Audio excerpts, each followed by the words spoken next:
یہ نعمت کا حق ادا کرنا ہے کہ ایک اب دونوں صورتیں ہیں نا. چلے پہلی صورت کے مطابق ہم نے جی شکر ادا کیا, ہم اللہ کا لاکھ شکر ادا کرتے ہیں, ہمارے پاس اچھا موبائل ہے, اچھا ٹی وی ہے, اچھی LED ہے, اچھی LCD ہے, ٹھیک ہے, ہم نے شکر ادا کر لیا.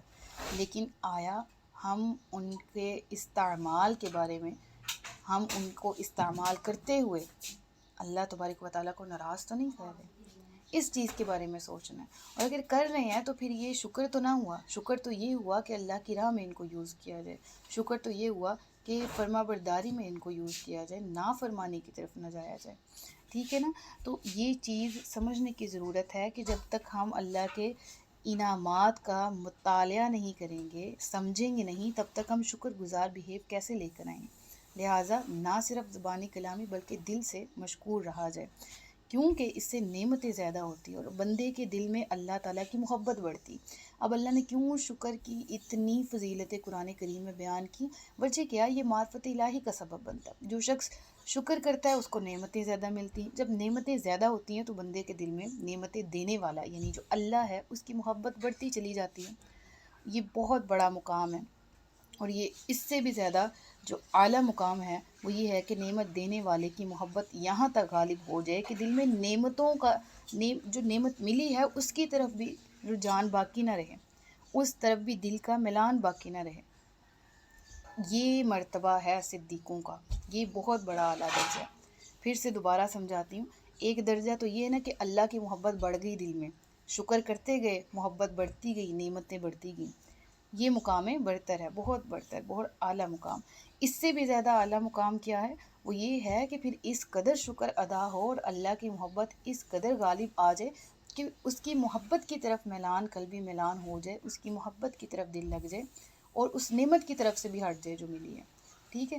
یعنی نعمت ملنے پر اللہ تبارک و تعالیٰ کی محبت غالب آ جائے, یہ کہنے کا مقصد ہے. ٹھیک ہے. اس کے بعد آیت کے اگلی آیت میں ارشاد ہوتا ہے وقال موسیٰ ان تکفروا, اور موسیٰ نے فرمایا اے لوگو اگر تم اور زمین میں چلنے والے اور زمین میں جتنے بھی لوگ ہیں سب ناشکرے ہو جاؤ, بے شک اللہ بے پرواہ خوبیوں والا ہے. اب یہاں خاص طور پر حضرت موسیٰ علیہ السلام کا ذکر کیوں آیا؟ کیونکہ پچھلی آیت, پچھلے رکوع میں جہاں پر ہم نے اختتام کیا وہ واقعہ موسیٰ اور بنی اسرائیل کو جو نعمتیں تھیں ان کی یاد دہانی کروائی جا رہی تھی. ٹھیک ہے.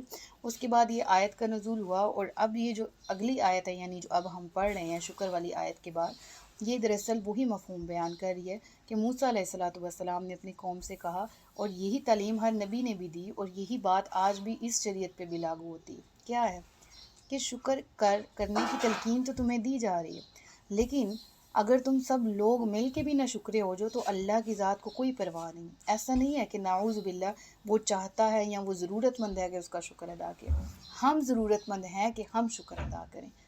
ٹھیک ہے. یہ ہمارے لیے بہتر ہے کہ ہم شکر ادا کریں. اس کے بارے میں کیا ہے؟ دل میں وسوسہ پیدا ہو ہی سکتا تھا نا. رب العالمین کیوں اتنا انسسٹ کر رہا ہے کہ شکر ہی کرو, شکر کرو تو ملے گا. اب اس وسوسے کو زائل کیا جا رہا ہے اور کیا حکم دیا جا رہا ہے. حضرت موسیٰ نے بھی اپنی قوم کو کیا, بنی اسرائیل کو کیا کہا تھا, اور کتنی ہم نے سورۃ البقرہ بھری پڑی ہے ان نعمتوں کے ذکر سے جو کہ بنی اسرائیل پر اتاری گئی تھی. سب سے بڑی نعمت کیا تھی؟ انبیاء کا سلسلہ ان کی نسل میں تھا.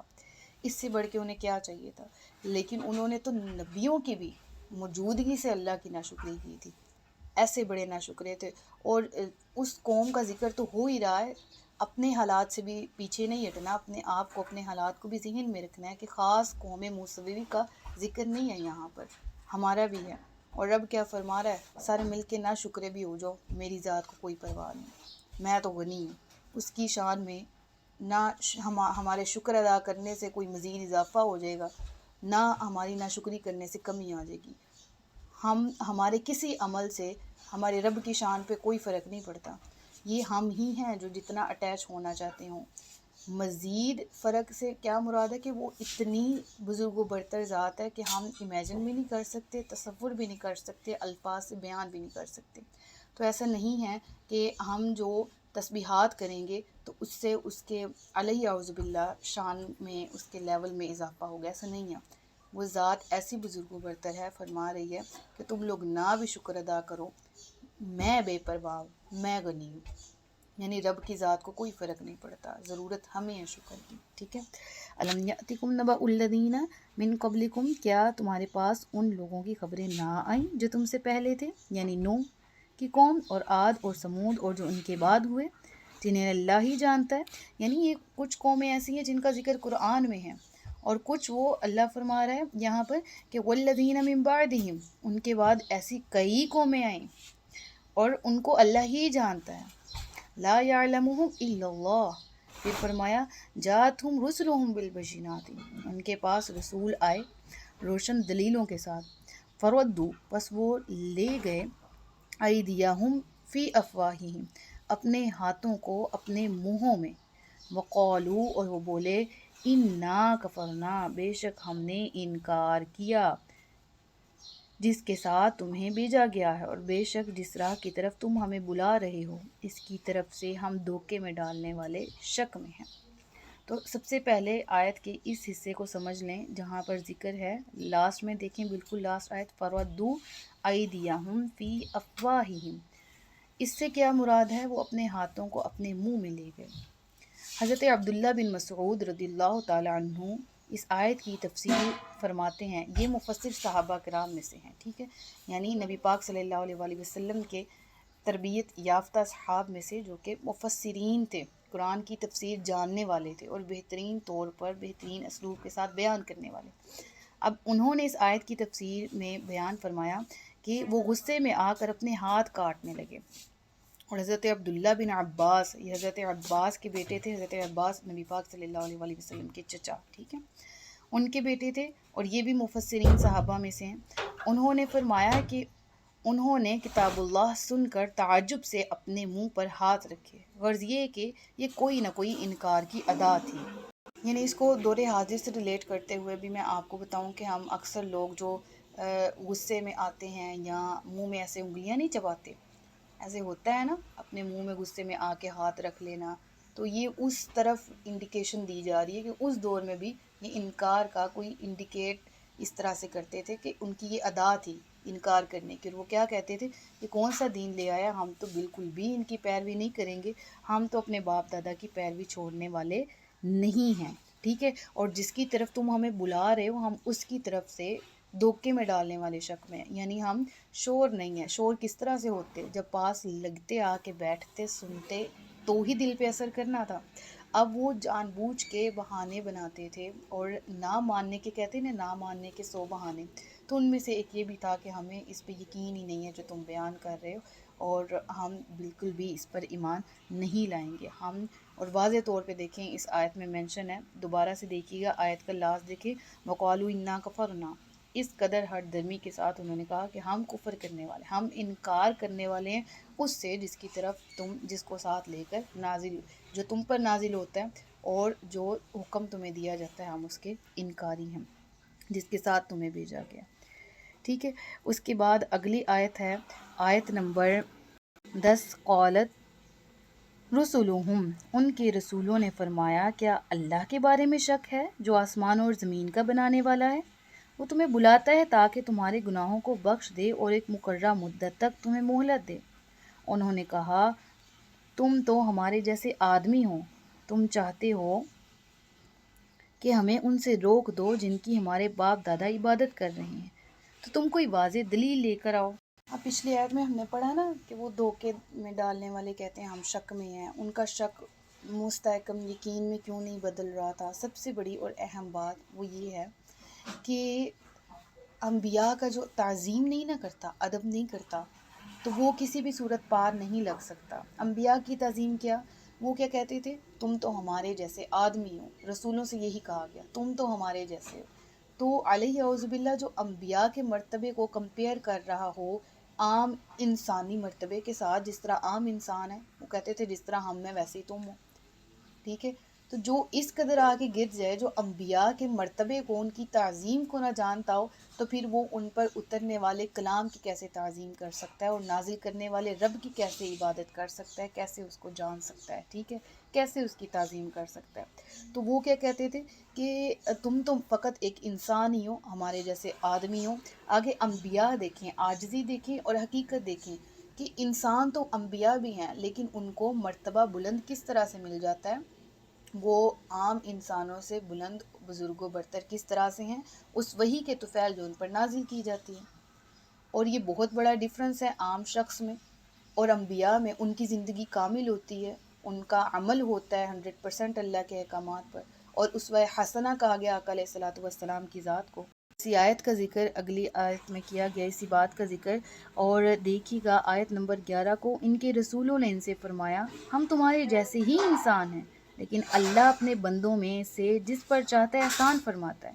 یعنی رسولوں کا کیا رپلائی ہے کہ ہاں انسان تو ہم بھی ہیں، لیکن اللہ احسان فرماتا ہے جس پر چاہتا ہے، اور جس کو چاہتا ہے نبوت سے اعلیٰ مقام پر فائز کر دیتا ہے، نبوت عطا کرتا ہے۔ لہٰذا نبوت کا مل جانا کس قدر بلند مرتبہ ہے جو کہ انبیاء کے ہی لائق ہے، اور انبیاء کرام علیہم الصلاۃ والسلام نبوت ملنے کے بعد اس کا حق بھی ادا کرنے والوں میں سے ہیں۔ اور وہ قرآن کریم جس طرح نبی پاک صلی اللہ علیہ وآلہ وسلم تورات، زبور، انجیل اور دیگر آسمانی صحائف جو نازل ہوئے، ان تمام کے بارے میں کیا کہ ان پر عمل کرنے والے انبیاء تھے، اور ان کی زندگیاں اس قدر کامل تھیں کہ لوگوں کو کہا گیا کہ فالور بنے اپنے انبیاء کے، وہ عملی نمونہ ہیں۔ قرآن کریم کے احکامات کا عملی نمونہ نبی پاک صلی اللہ علیہ وآلہ وسلم کی ذات گرامی ہے۔ انبیاء خود تو کچھ نہیں کرتے، وہی کچھ کرتے ہیں جس کا اللہ انہیں حکم دیتا ہے، وہی لوگوں میں بیان کرتے ہیں جو اللہ ان پر نازل کرتا ہے، وہی کام کرتے ہیں، وہی زبان سے الفاظ نکالتے ہیں جو اللہ انہیں حکم دیتا ہے۔ اسی کا ارشاد اس آیت کے اگلے حصے میں کہ ہمیں کوئی حق نہیں کہ ہم اللہ کے حکم کے بغیر کوئی دلیل تمہارے پاس لے آئیں، اور مسلمانوں کو اللہ ہی پر بھروسہ کرنا چاہیے۔ اور آخری آیت دیکھیے گا، اور ہمیں کیا ہے کہ ہم اللہ پر بھروسہ نہ کریں، حالانکہ اس نے تو ہماری راہیں اسی نے تو ہمیں ہماری راہیں دکھائی، اور تم جو ہمیں ستا رہے ہو ہم ضرور اس پر صبر کریں گے، اور بھروسہ کرنے والوں کو اللہ ہی پر بھروسہ کرنا چاہیے۔ صدق اللہ العلی العظیم و صدق رسولہ النبی الکریم۔ سچ فرمایا اللہ نے جو عصمت والا ہے۔ اپنا بہت سا خیال رکھیے گا، مجھے دعاؤں میں یاد رکھیے گا۔ تاجدار ختم نبوت زندہ باد، پاکستان ہمیشہ زندہ باد۔ السلام علیکم ورحمۃ اللہ وبرکاتہ۔